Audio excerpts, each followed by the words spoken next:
Hi అండి. ఇది ఏం ఫ్లవరో తెలుసా? ఫ్లవర్ వేజ్లో ఉంది కదండి. ఇది బొకేలా అనిపిస్తుంది కదా. ఇది పసుపుకి వచ్చిన ఫ్లవర్ అండి. ఇది ఇలాగ నేను ఇదే ఫస్ట్ టైం చూడడం. ఇంతకుముందు ఏం చేసేదాన్ని అంటే ఇంత ఇలాగా వచ్చేవి కావు, తొందరగా తవ్వేసేదాన్ని. ఫ్లవర్ చూడండి, బొకేలా ఉంది కదా, చాలా బాగుంది. ఇవి కూడా మంచి స్మెల్ వస్తున్నాయండి. బా, పసుపు స్మెల్ బాగుంటుంది కదండి. ఇది ఫ్లవర్ ఏం చేస్తారు ఇదేం నాకు తెలియదు కానండి. పసుపు అయితే మొత్తం ఇదంతా ఎండిపోయాక మనం తవ్వాలి. నేను ఇంతకుముందు ఇంతసేపు ఉంచేదాన్ని కాదు, తొందరగా తీసేసేదాన్ని. ఎక్కువగా ఉంచితే ఇలాగా ఫ్లవర్స్ అనేవి వస్తాయి. నేను ఇదే ఫస్ట్ టైం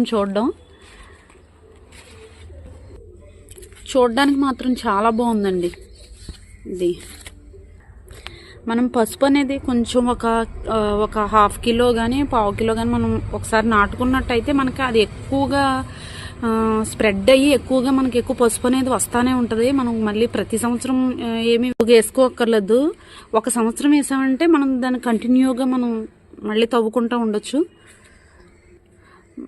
దీన్ని మళ్ళీ నేను తవ్వేటప్పుడు చూపిస్తాను. ఇదంతా ఎండిపోవాలి కదండి. ఇదంతా అయ్యాక తవ్వేటప్పుడు చూపిస్తాను మీకు మళ్ళీ.